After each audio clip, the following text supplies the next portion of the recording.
Okay, this is First Selectman Stephen Everett. I'd like to call this meeting, our Columbia Board of Selectmen meeting, to order.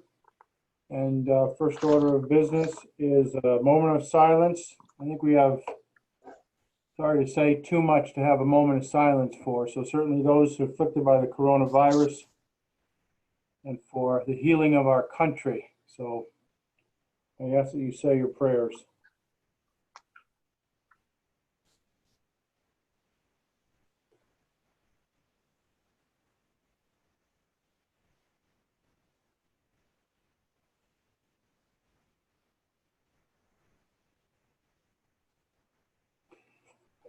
Thank you. You all have received the agenda. I make a motion that we approve the agenda as it has been delivered. Any discussion? Judy? Nope. How I mean- about yes or no? Oh, no discussion. Yes, fine. Okay, Rob? Yes, that's fine. Good. Lisa? Bill? Yes, I vote yes. Thank you. Approval of the minutes from the Board of Selectmen, May 19th, 2020.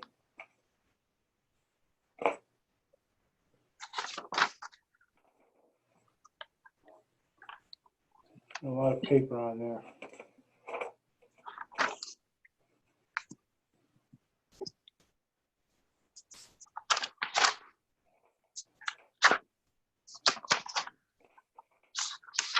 Any discussion?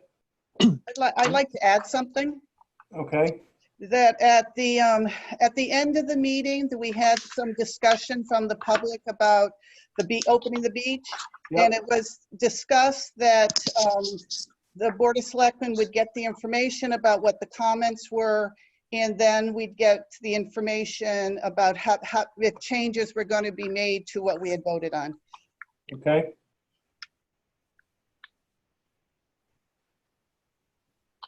That's your comment?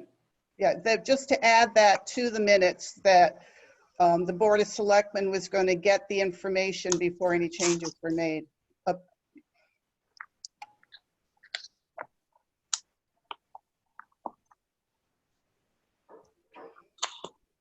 Okay. So Anyone with, else? So Jen, can you make that addition, please? I Yes, think I we have it videotaped, so you can actually get it. Yes, I will. Any more discussion? No? Do I make a motion, we approve the minutes from the May 19th, 2020 Board of Selectmen meeting with the added comments from the meeting by Judy Ortiz. All those in favor? Judy? yes, Rob? Yes, Lisa, are you here? Okay, Bill, you, I abstain. and this is Stephen. I vote yes. Okay, audience of citizens. Let's see if we see Okay. hands. Wait, let me look at my participants to see if anybody's chatting or. Okay, I don't see any chats and, hold on. I don't see any new public input. Okay. Thank you. Seeing none, we'll move on. Old business, COVID-19 municipal procedure updates. Mark, why don't you handle this? Okay, so I think what you'll see is that this is a very fluid moving target as we all try to figure out how to come back to normal or a version of normal. And what I've been working with both our agencies of the state, my department heads, and we've come up with everything I've sent you to date in this, which was sent out as an email today. Did everyone get the latest email? Yes, yes. Okay, good. So what you'll see is a lot of notes and goals of what the different departments, the library, the rec department, the fire department, all plan to do as we head towards integrating back to some version of normal. And even as early as yesterday, Beverly Corello, she found our ability to sign up for a Amazon business account, which gives us even more discounts. And we found a whole bunch of sites that are really targeting towards Corona safety, plexiglass and sanitizing equipment also. We're going to evaluate that with all the department heads, and we'll start getting the town offices ready to protect our employees, but still allow them to engage with the public. And the library's already going down that route as well. We've encased the main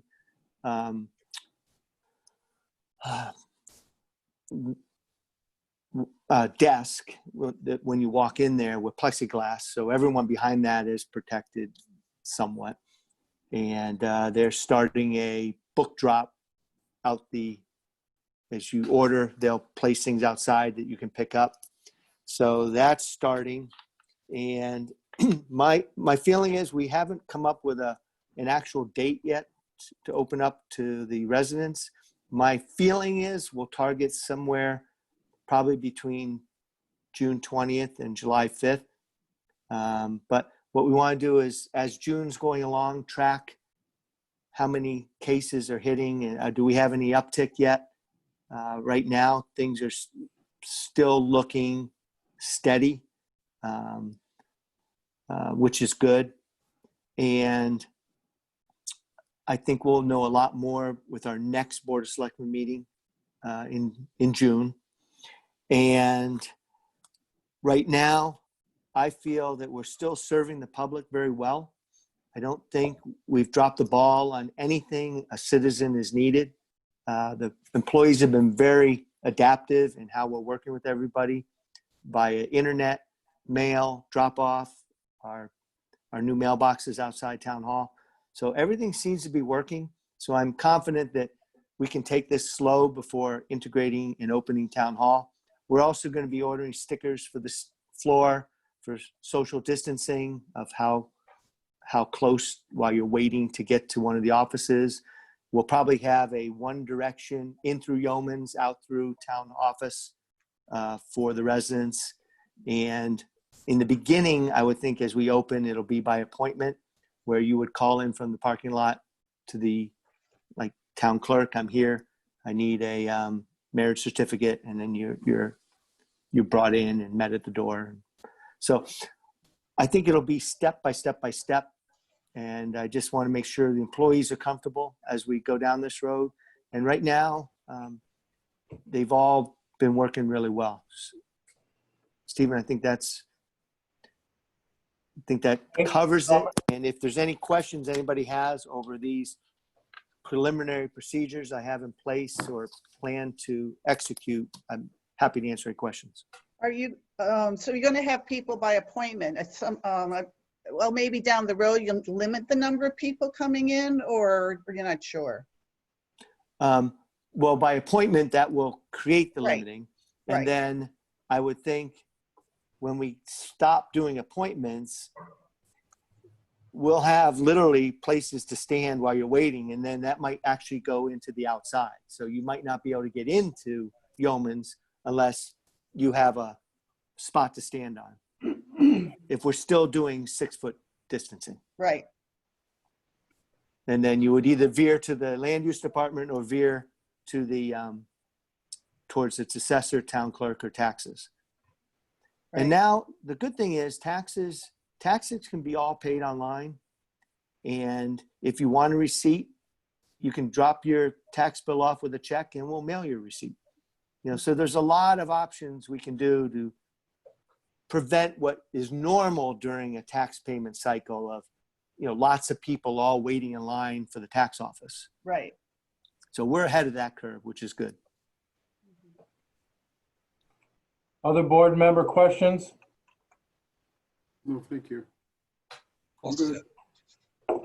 Okay, I will tell you that I'm here a lot, probably too much for anybody to be happy about, but I listen. I've not gotten any complaints about the workload or the ability to meet the workload for people who need stuff.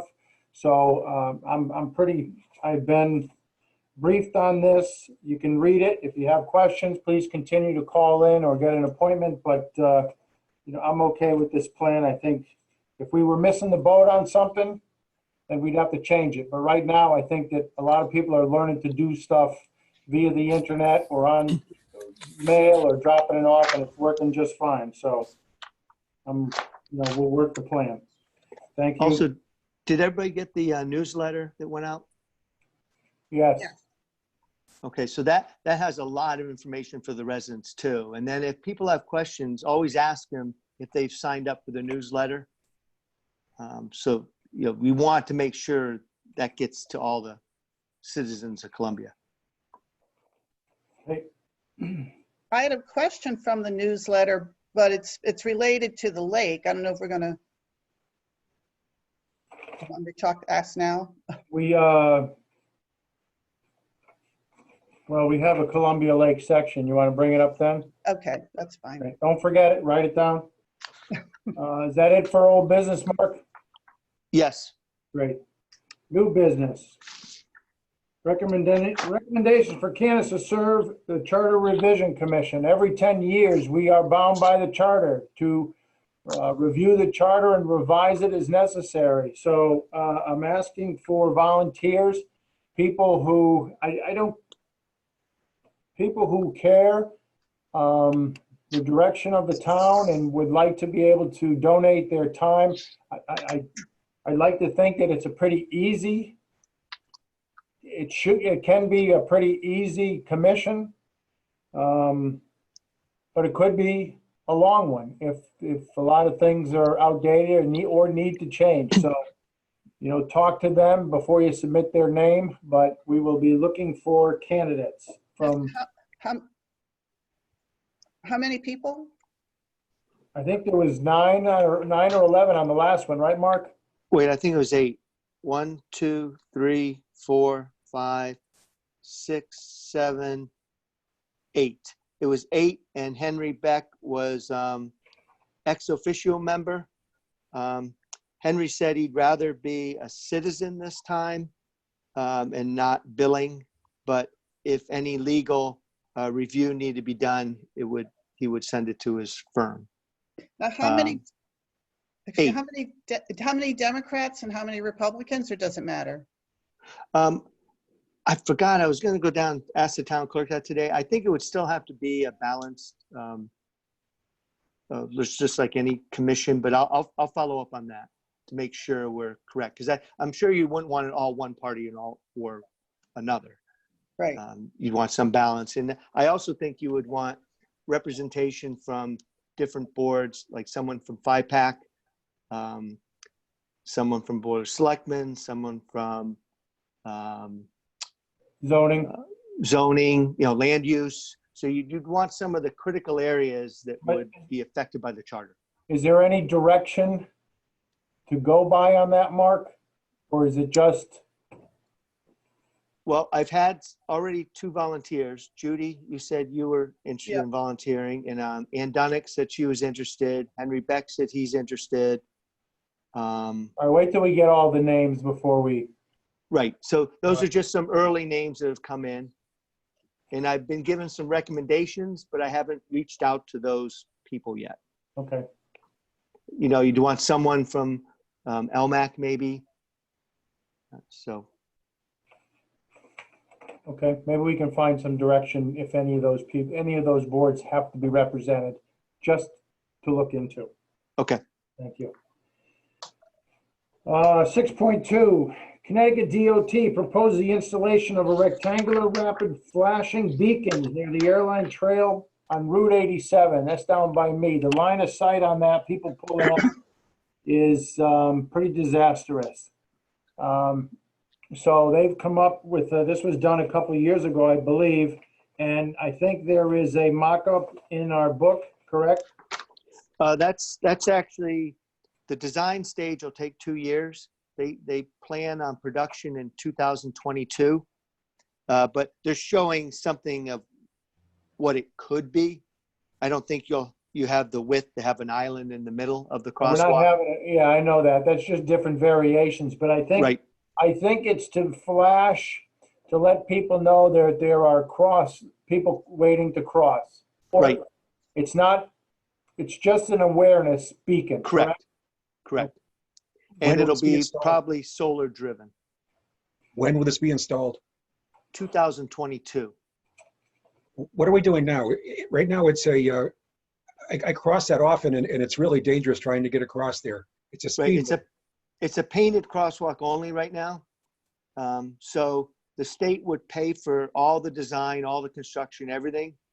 What we have to commit to, and I talked to George Murphy, and we'd have to commit to maintaining it. And George said one caveat when we sign up for this is that we want to be involved and have some review of the designs to make sure it's not a problem for keeping snow off it and, other issues that would be long-term maintenance challenges.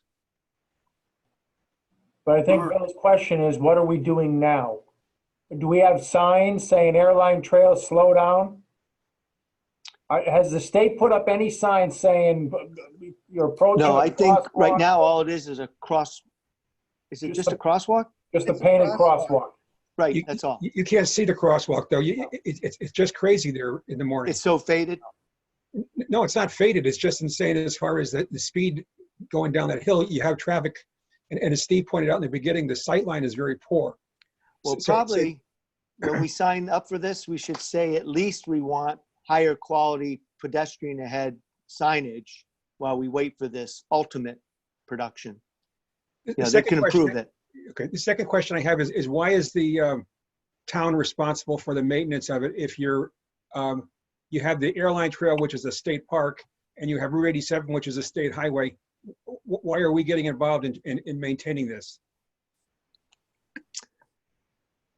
I could get that answer for you. I didn't expect an answer to those questions. I think it's one of those things, they want us to feel happy that they're investing in building everything. We just have to do the long-term maintenance of it. To be honest with you, Bill, I'm not sure why we have parking there. Well, they eliminated that.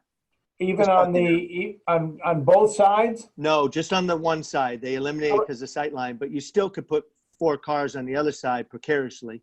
Right, and people are backing out onto Route 87. I've done it. I mean, I go down there and you park my car and, but Which it's. You'd be better off going in the real parking lot and turning around and coming out safely. Yeah, I know that. I don't know why they did that, but So I think we just need to be involved in the whole design. I'm concerned about that area. so, Do we know what the plan is on the parking area on this, I guess be on the left side as you're heading towards Lebanon? Are they going to use that? No, we don't know the plan. I did talk to them and they said they have no plans to make that a parking area. But that has to be a parking area if you're going to use the airline trail there. Right, people park there all the time. No, the other side. So Judy, what we're talking about is the place that really has enough room to be a parking area. They've fenced it off and gated it, so it's not a parking area. Oh, got it, okay. You mean the place with the unlicensed, unregistered junk vehicles there? Yeah, Yes, Location there? yeah. yes. With the abandoned school bus? He owns Yes. that property, Bill. Yeah, but it's still within the town of Columbia, I believe. Yeah, I know it. I'll talk to the zoning officer again. So the state pushed all those vehicles out of the way and put fencing, split rail fencing in there to mark off what is their parking area. I mean, it would make so much more sense than people could turn around and drive out on the 87 as opposed to. Yes, that. it'd be much safer than backing out from the other side. I mean, that would be better than putting up those silly lights. Lights are So my great. commitment is whatever they design, we have to be involved. It would be nice to push for that. Yes, definitely. So Mark, you've asked me to make a motion to, I'm not sure we want to move ahead with this until we sit down and talk with them. But we could put it on the next month's agenda after I get more answers. Yeah. Yeah, I'm not comfortable authorizing this. Or I'm not, I don't, doesn't sound like the board is either. I think we'd like some different answers, Okay, right? I'll work on Anybody that, and opposed then- to that? No, I think the parking situation there should be improved. If we're gonna put money into a light, we should, I mean, it would cost next to nothing to make that a parking lot. Yeah, I know it. well, it already exists. Take the Yeah. gate off, that's what it would cost. Just basically open up the gate or move the gate further back, and then you can park. Right. And It's then also an block issue off- for pedestrians, though. It isn't just the parking, because I Right. don't park near there. And I don't see the cars there early in the morning, but it's insane trying to cross there. Oh, yeah. I mean, you need the light. I'm not saying we don't need the light. I'm just saying, if But- you're gonna make an improvement there, do it all. I guess, is the light going to solve the problem is the question. Well, it's better than what we have. Yes. But let's move quickly on this, Mark. Okay, I'll make it a priority. Yep. Columbia Lake. So I know Judy has something. Columbia Lake sign. We've asked for another mock-up instead of the sailboat or the beach ball, or this is plain, but it kind of rolls in with the brand sign up at Rec Park for the field, and Rec Park itself. And our welcome signs to the town. Any discussion on this? Thoughts on this? Good. I think it looks good.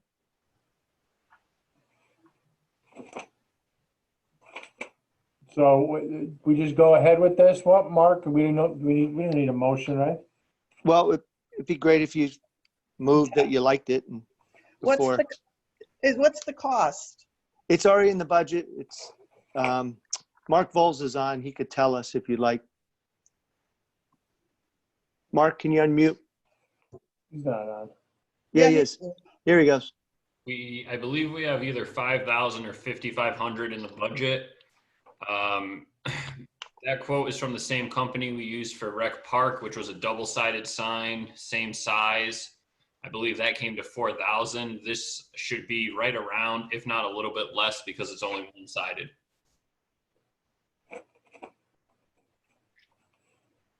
Okay. I think it looks nice. Okay, so everybody good with this one? Judy, Yes. Rob, Yep. Bill? Yes. I vote yes. Lisa, are you on yet? Nope. Okay. So we like it. It's in the record, voted for it, so. Okay, good. Thank you. Okay, now the proposed amended and restated guidelines for granting permission of construction and maintenance of structure, the guidelines on Columbia Lake. So this came up last time. And I asked it to Can be- I, before we get into that, can I just, my question was about the beach, and I noticed in the newsletter that we're going to have swim classes, and there's going to be a softball, park or softball team this summer, and I was just wondering, how are we going to do social distancing with that? Or how is that set up? I just was concerned when I saw we're doing swim classes and have a camp. So the governor's guidelines are forever changing. Now we can have up to 25 people gathered outside. Mark Bolza, you're putting this together. I haven't looked at the newsletter, so why don't you tell me how we do that? So right now we're going ahead as if we're running everything with some modifications, which as Pete said, they all follow the governor's executive orders and guidelines. We've opened everything up, which can change depending on what happens in the next week and month. The problem is if we don't open registration and advertise it and we are able to have it, we're then behind the game like we were with the beach. We're following all the governor's executive orders. We've made modifications to the swim lessons due to class sizes. For our younger participants, where there's a lot of hands-on with the instructors, we're requiring the parent or guardian to be in the water. That way the instructor is removed from the child, can do the instruction without the hands-on portion of it. And we've cut our class size in half. All of the camps, they're following all the same mask requirements, temperature checking, the limited capacity, all of those different guidelines. Okay. But didn't softball just cancel, Mark? And actually, yes, the softball camp, the director that runs it decided to cancel that. But Okay. we still have 2 baseball ones that are running. And like I said, anything that runs is going to follow the state guidelines, executive orders, social distancing, mask requirements. Anything that's out there. We have a great organization in Connecticut for Parks and Rec that keep us updated with camp guidelines, beaches, parks, all of those things and what the requirements are to open them safely. Okay, somebody asked if you're going to do temperature checks before the, with the kids that are swimming. We're keeping track of that right now because everything is classified differently. So camps are one requirements, which what Mary is talking about in the chat. They're required for camps for any staff and any child coming in. Their temperature has to be taken before they're allowed into the facility or venue. Right. Swim lessons, we're going to play that one by ear. We're going to see what our organization at the state level recommends, following all the guidelines. If that's what they're recommending, then that's something that we'll do. Okay. It would be a shame not to have the classes. I was just concerned when I saw that. Yeah, and like Mark said, where he's working with all of us, I've worked with all of our instructors to make sure they're comfortable with what we're going over. They've had input in everything because ultimately they're the ones teaching it. Right. And it's going to change, weekly, monthly, maybe even daily, and we'll keep reevaluating it. Okay. So,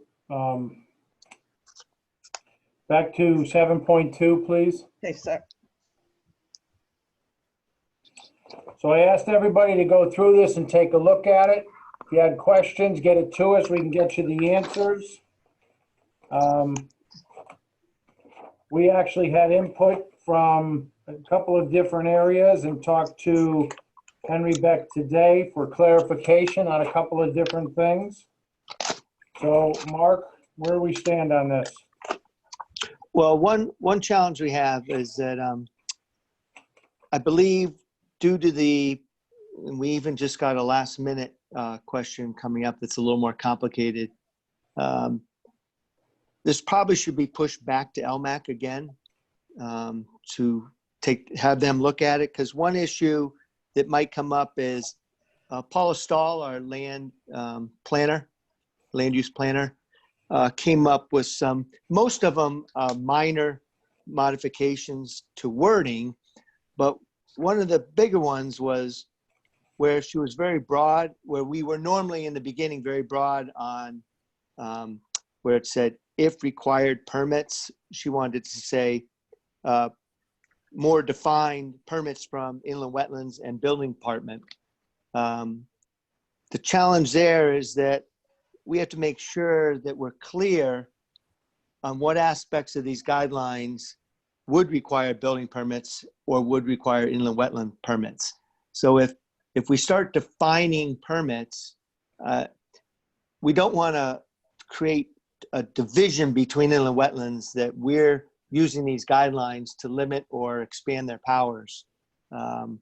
So what we might want to do is recommend that the amended and restating regs go back to LMAC so that we also have time to talk to inland wetlands and the building department to make sure that the definitions of what has to have a permit is clearly addressed. And then I know the other comment, which had to do a lot with deeded access to the lake, which is always a very complicated issue. We might want to add some very minor language that mainly says that access is a prescriptive right that could be grandfathered, or it could be a deeded right to benefit the owner, or it could be a deeded right that burdens one of the property joiners. And disputes ultimately will be dissolved by the courts, not by LMAC and not by Board of Selectmen. So these deeded rights are really a tough area. And I think we just need some language that says, you know, we're not going to decide that. You have to go to your deed and make sure you clearly understand what those rights involve. And how does the grandfathering work here? You know, because if there's always been a dock out in front of a deeded right, then that's grandfathered. But we have to find out if that dock goes away, how long does that grandfathering last? And I know in these guidelines, we did have some limits to how long that lasts. And we just have to make sure that we can address that. I see that Henry has his hand up, but before I'm going to see if the board wants to go to Henry. First of all, you're putting in objective things with the inland wetlands to a subjective area. Not every place needs inland wetlands, correct? So when you brought that to me earlier, I said, and or inland wetlands and or building department permits. Right. Doesn't cover it because not every place needs inland wetlands. They know where the wetlands are already. And not every place needs a building permit. Right. Well, not every Construction. issue. And the other Right. thing is, you said it in talking to Henry, right-of-ways, any disparaging or any disagreement in right-of-ways will be settled by a court action, not by the Board of Selectmen. I don't know, put it as simple, but I think we're really digging deep on this. So any questions from the board? And I will take Henry and ask him to, briefly explain it to us if we need it. The only comment I have is it would make some sense when it comes to wetlands, just leave it up to the wetlands enforcement officer to determine whether there's an issue. Somehow put the wording there, then it wouldn't be an issue, I would think. So Yeah. that'd be a simple way of doing it. Henry, you want to address this? I see your hand up, please. Yeah, sure. This is an issue that has needed to be addressed for some time, and it was kind of phase 2 that I was going to recommend to LMAC, because the landowners around the lake that are doing these structures really need some guidance as to where you go and when you go to them. And the inland wetlands regulations do specify that Columbia Lake is a waterway and part of the inland wetlands. So they have jurisdiction to some extent on Columbia Lake. And it's just a matter of coordinating.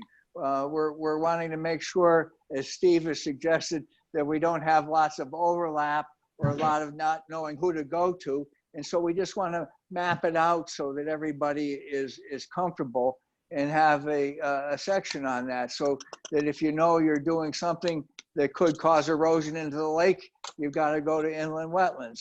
If you're putting electricity on the dock, you got to get a permit from the building department. If you're just going to repair a dock, we may only need to say, as long as John Valenti doesn't think there's a problem, it goes. But we just need to have an understanding how it all puts together, because it's worked historically in the past, more because of people just generally going along with it in a massaging type fashion, as opposed to really figuring out who's responsible where. And I talked with one of my partners and they said, we really should map it out. So that's just it. I don't think it'll take too long. And I think that Paula raised a very important issue. We should, alert people, as the older regs did, that was there, but we should alert them when they need to go, where, and who to see. And Mark made a great suggestion with respect to the right-of-way issue, because it does say in there that it's hands-off as far as the Board of Selectmen is concerned, but we don't say why. And so everybody thinks that we're trying to dodge the ball, but it's not dodging the ball. It's really not a Board of Selectmen question. It really comes down to, what did they buy when they got the house or their property? It's in their deed. And if there's a discrepancy or an issue, it's really with the adjoining landowners, not with the town of Columbia.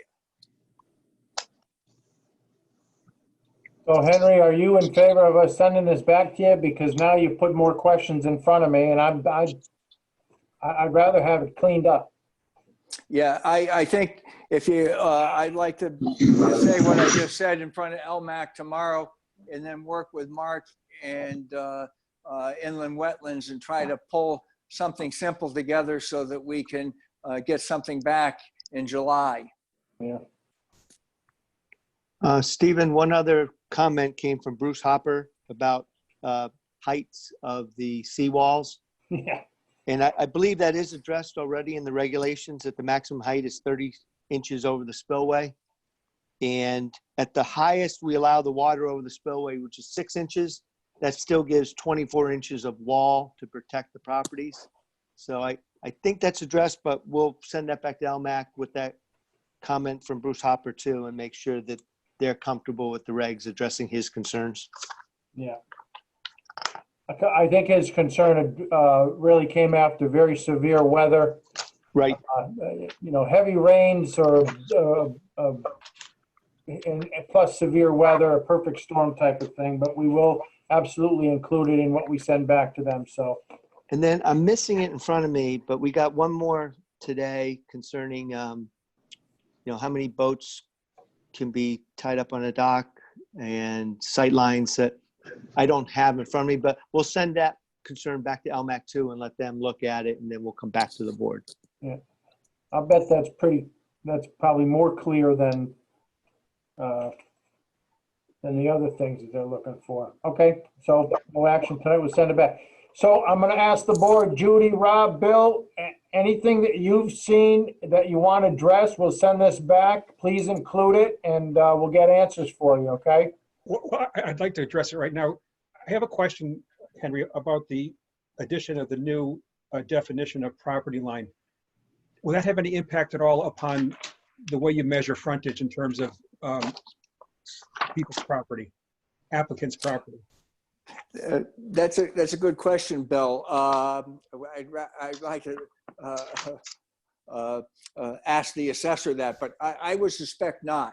The front footage would still be the front footage, and I haven't really focused in detail on what Paula had suggested, but I think it's just a clarification of our concept that we're extending the property lines out more for purposes of line of sight, as well as from where the center line is and where location of rafts or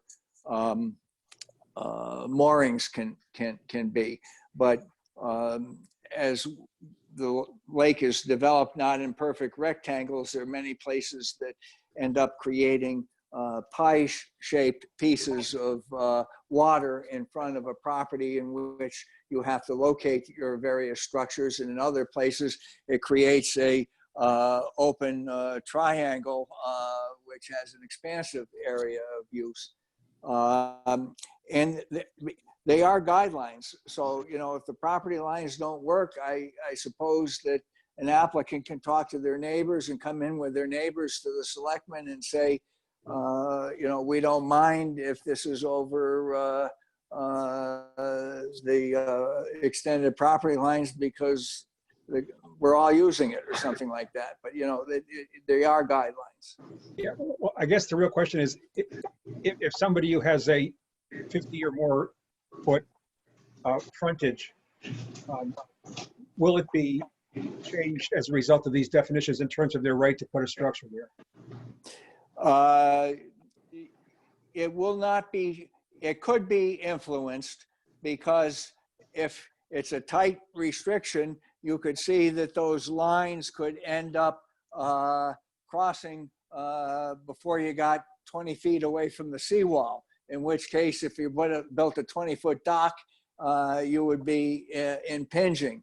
But in a 50-foot area, I think it would be very not expected that the crossing property lines would prevent a 20-foot dock in the middle. It might say that you couldn't have a raft at 75 feet. You might have to have it at 50 feet. There could be some possible limitations, but every property hasn't been studied. But this is not a change. It's just a clarification of what has been applied for a number of years with respect to siting of structures offshore. Henry, I have a question. Based on LMAC, if someone came in, being a surveyor, has 50-foot of frontage, and as Bill says, it does diverge, it becomes before, and when they go their 20-foot dock, and it's now 40, it's 48 feet instead of 50. What do you think LMAC's position is going to be when they send it to? Well, they can't go more than 20 feet, but Right, they but now may it's have 40, more now clearance. now they're, because it's converging, now we're at 48 feet instead of 50. Does that mean they can't have a dock, or does that mean they just center it like they would? Grandfather. No, they would still have, if they have 50 feet, they would still have, the measurement is still what the property line is. The 50 feet would still govern that. If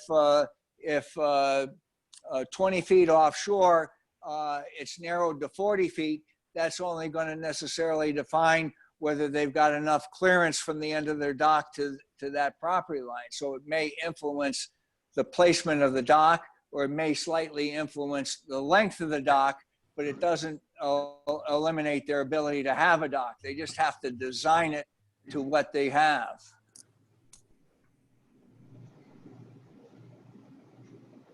And Stephen, just for the record, I found the other comment, which I'll refer to I've already given it to the Board of Selectmen. I'll make sure LMAC has it. It's from Brendan Sodergren.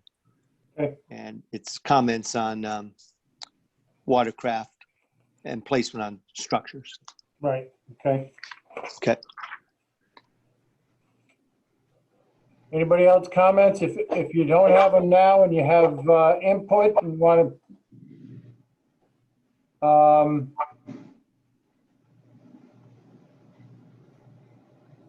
if you want I'm sorry, I'm reading a chat. If you want clarity on some issue, please look at it and then submit it and we'll get answers. Thank you. Appointments and resignations, so 8.1. So I was very surprised. A week or two ago, 10 days ago, I received a resignation from Kathy Tolsdorf from the Board of Education. Kathy's been on that for a long time. And I never doubted the moves that Kathy put forth to the Board of Education as a voting member, as a consultant or a voice of reason was for the best of the children. I never doubted that. So, she kind of kept the balance on the board, and she will be tough to be replaced, but she has asked at this time, she is able to resign from Board of Education. She gives a couple of comments there, but so I make a motion to approve the resignation of Catherine Tolsdorf from the Board of Education, effective immediately. Comments? I'm sorry to see her go. Perhaps we could give her some sort of letter of thanks for years of service. Yeah. I worked with her, so I don't know if you know I'm here, Steve, but I finally showed up. Worked with her for years. She really was passionate about working for the kids. Yep. So, okay, thank you. All those in favor, Judy, Yes. Rob, Lisa, Yes. Bill, I'm opposed. I vote yes. You know what? Good for you. So 4-1. So, and I Democrat, she'll have to Yes. find a replacement. We're working on it. Good luck. That'll be tough shoes to fill. So, next is, we have been without an animal control officer for a while. Been looking and, things weren't fitting. We tried to work with other towns and people were a half hour away or were, again, part-time and everything. And then Mark kind of brought me a plan where Mark Volza and Nicole Morey, rec directors and assistant rec director, kind of shared in the function. We talked to them and told them there would be weekend necessary to be on call for weekends and stuff. They work it out. They were agreeable. They have to meet all the certifications for animal control. And when he put it to me, it seemed to work pretty good. But Mark, you want to talk a little bit to this, please?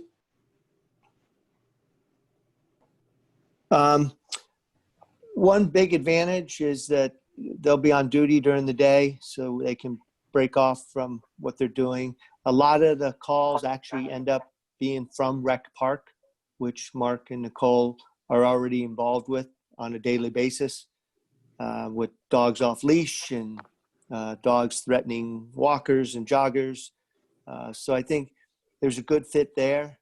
And eventually, we might be able to work into, joining with another town, with another town's employee, and increasing the coverage. The real problem is not during the day if you have an employee willing, like Mark and Nicole, to cover it.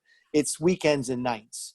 But Mark and Nicole, as part of their job in rec, often are already on the clock on weekends, checking out a basketball league or baseball. So we're going to try it out, is my recommendation, to see how it works.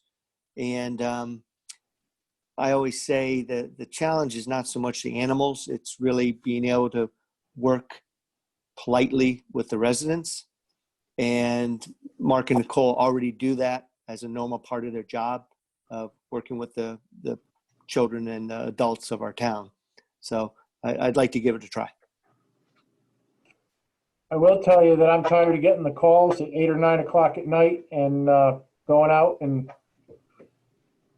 meeting with people and finding them holding a dog of somebody else and not knowing where to bring it. So it's happened. So, and I think Mark Bowles has actually answered a couple of calls from me during the day at Rec Park. So your thoughts on it? How will it work financially? Will they be working extra hours, or will this be part of their normal hours? There is a stipend for an animal control. My guess is it would be, they're footing the bill for weekends and nights and stuff. Mark, have you talked to them about it? Yes, we would allow them to leave anytime during their normal working hours as rec directors. They had to zip out to interview someone or check something out. They would just do it during the day, because they're already being paid by the town. But the stipend that they would split, or we'll have come up with some way of dividing it between the two of them, that'll really cover them for off-hour work as the animal control officer, weekends and nights. So Our last animal control officer worked during the day and was able, for the most part, was unable to do anything until after 5. Right. So that's. Is there other licensure that needs to, Go ahead, Mark. They have to take a 80-hour course with the state, which they can do online. There'll be some testing involved. So we'll just have to get through that part. And, it's not really complicated at all. It's just going through the training so you know the laws.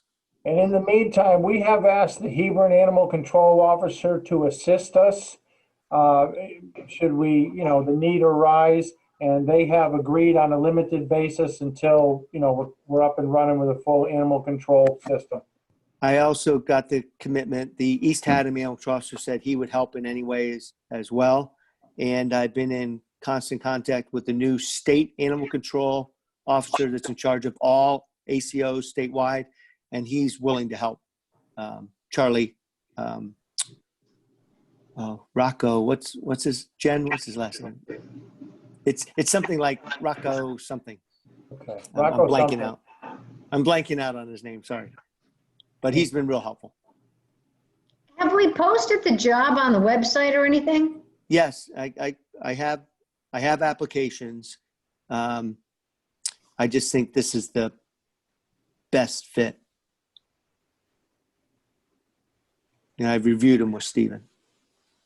so it's not going to take away from what Mark already does? No, because it's really, I've been your animal control officer with Stephen and with Mark helping. And it's really, it's mostly a phone call. You can handle most things over the phone, and you get a description of a lost dog. You can post it on the Facebook. You know, a lot of it is that. It's only when a dog bites someone or you have a barking dog that you have to visit the person that owns them and have a discussion. That's the only time it gets complicated, or writing a citation. And that's happened over the last 3 months, probably 5 times. And Mark, honestly, the amount of activity, it's probably 85, 90% evenings and weekends. Right. So I don't think it will Truly. be interrupting their job as rec directors. Okay. Anything else? So I make a motion, we approve the appointment of Mark Volza as Animal Control Officer and Nicole Maury as Assistant Animal Control Officer. All those in favor, Judy, Yes. Rob, Yep. Lisa, Yes. Bill? Yes. I vote yes. Stephen, thank you. Town Administrator's Report. Okay. The Access Agency has been a challenge, and with the help of Bernadette Daring and myself, we've documented our concerns to the agency, and they agreed with our documentation that basically they've not been serving us the way they should be. So they've agreed to not bill us for April and May of 2020. Because basically they vanished on the town. So I've asked Bernadette to also follow up and find out what their plan is to service us in June. We'll see how that goes. And then we'll evaluate as we go forward, looking for a social service person to cover the town, whether at the Access Agency is a fit for next year or not. So I just Mark, wanted to keep the board aware. in saying that, where do we stand on advertising? I know we've received a couple of inquiries about the position. Where do we stand on advertising to fill the position? Jen and I will get an ad in this week. We just haven't done that.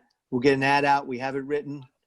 And I already have some interested residents, so that's good. And we also have a quote from AHM, so that's good. We have options. And Judy's also volunteered to help me analyze people's resumes and being involved in the process going forward too. Okay, thank you.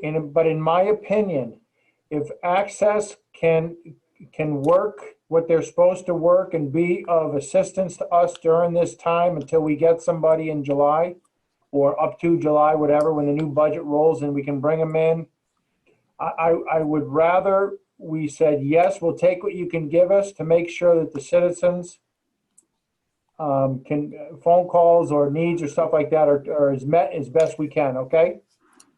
Clear? So, the money is budgeted. Let's get the services. AHM is helping out too. Yep. Yes. They've actually given us personnel that's helped us through during this Corona time as assisting Bernadette with food deliveries. So AHM has stepped up to the plate and been a great help. And plus, they've set up a hotline through phone and helping where people can call in. Okay.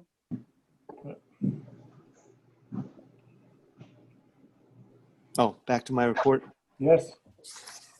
The next thing, sorry for the paper turning. If you'll see the Eastern Highland Health District, that we did have one death in town, and we're up to 22 cases with 5 hospitalization and 1 death. So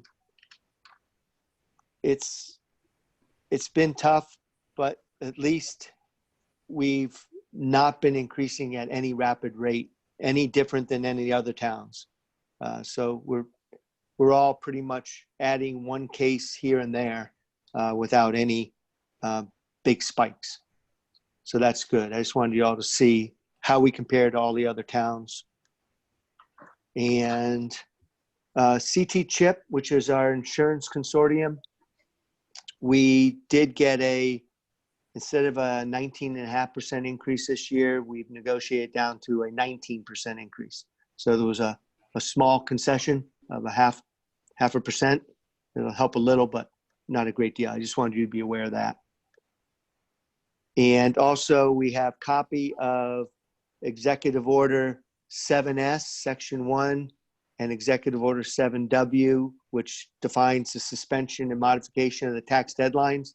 This will be published on our website, and there'll be links so that residents can see when their taxes are due, and the fact that escrow payments will not be part of it, but it'll all be defined and published out through our website, and we'll probably write an article with the Chronicle so they can see that. And Jen, I think, did you include that in the newsletter that went out? Yes. Okay, so this is also in our newsletter we published today. So that's the official education component of how everybody, when their taxes are due. And that's all I have, Stephen. Okay, correspondence, there is a printout of the final budget, the approved budget. There's also a nice letter in there, Joyce Nason for, I believe it's her and her husband, correct, Mark? It was from her husband's estate. Okay. Yeah, from their estate, they donated $5,000 to the COVID-19. Is that what it was? Is that the one I'm looking at? Yes, $5,000. Yeah, I got a different letter. So they donated $5,000 to the COVID-19 fund. So we certainly appreciate that for the citizens. And in the 2020 real estate guide, welcome home. You know, it's pretty good. There's value out there, and it talks about one town in each county and the value of homes and living and stuff at a glance. Columbia for Talent County. Best increase in the median value of homes, 22.4% increase in the value of our homes. Not too bad. You know, it's a good place to live, and you have a good value for your home. So nice.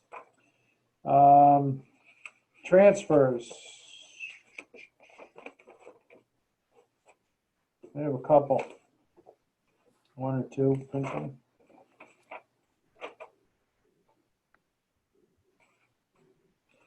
I need to transfer $80. I make a motion to transfer $80 from the beach services for from the printing line to postage to cover the annual beach mailer. And I need, and then I need, who's in question?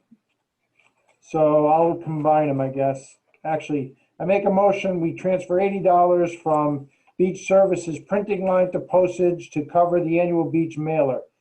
All those in favor, Judy, Yes. Rob, Yep. Lisa, Yes. Bill, Yes. I vote yes, thank you. And then for one more, I believe, yeah, beach services to cover, I make a motion to transfer $975 from professional tech, contracted services and printing to the supply line to cover unbudgeted costs for replacement of an AED at the Murphy House.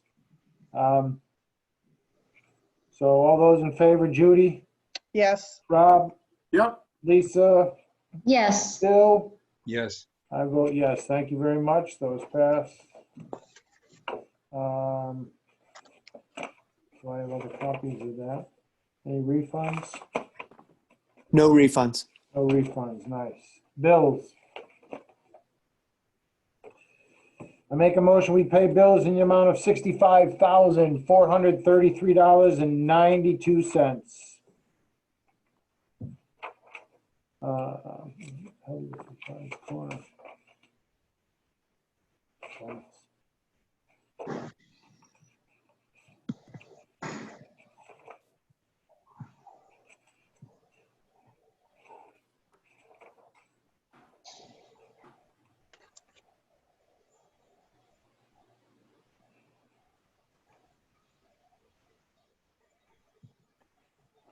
So I see 4,000 here. If you get up to Rec Park, see the road and the trail up there, they've done a great job.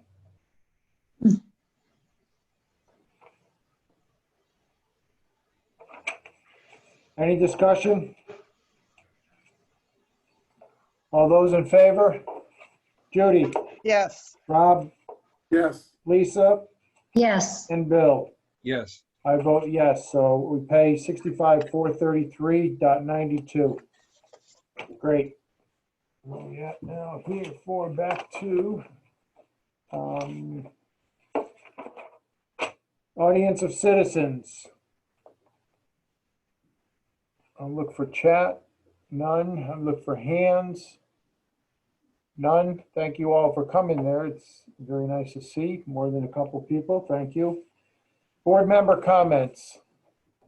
Judy.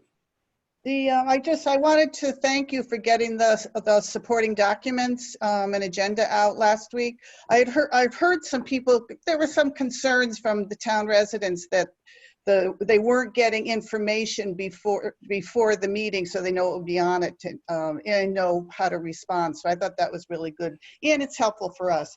And I also wanted to ask Mark to contact me weekly. I know I've asked this and I haven't heard from him weekly, so just to see what's going on with the lake, and I know that we get changes daily from the governor, so it'd be nice to hear, the week between the meetings, what's going on.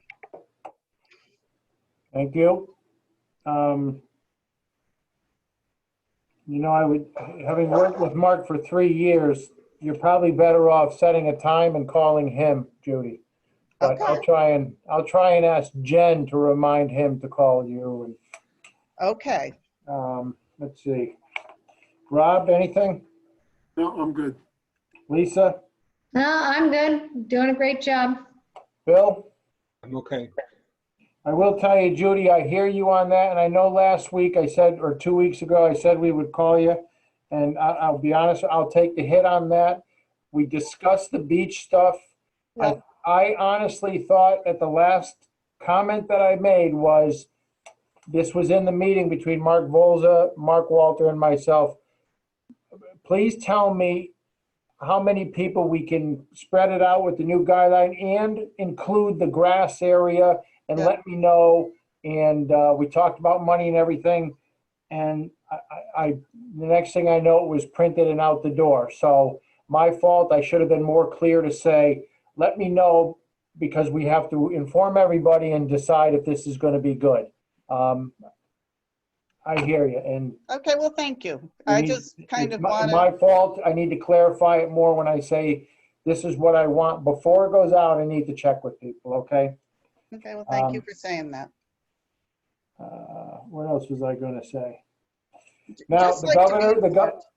Like I excuse say, me? just like to be informed Yep. what's going on. Well, the governor has now just said outdoors 25, a group of Yeah. 25. So in essence, we're taking a look at the beach area. If you have two groups of 25 and they need a 15-foot buffer outside of that, it's going to actually open it up to more people. And I understand the policing of it. The people down there have to help us police it. We don't expect 25 people to sit in a group, and in the next section, 25 people to sit in a group. We can just open it up to the guidelines. We will be in touch after Mark discuss it and see the game plan, and we'll get your input on that, all right? But it's changed, so it's a fluid type of thing. We got to move Yes, with it. it is. It's constant. Okay. I think that's all I have. Thank you very much. Nobody else? No executive session? I make a motion that we adjourn at 8:04. Judy? Yes. Yes. Rob? Yes. Lisa? Yes. And Bill? Yes. I vote yes. This is Stephen. Thank you all. Thank you all for coming on. And remember to call us if you have questions. Thank you very much. Thank you. Hey, everyone. Thank you. Good night. Good night, Good everyone. night. Stay safe, everybody. Night. Good night.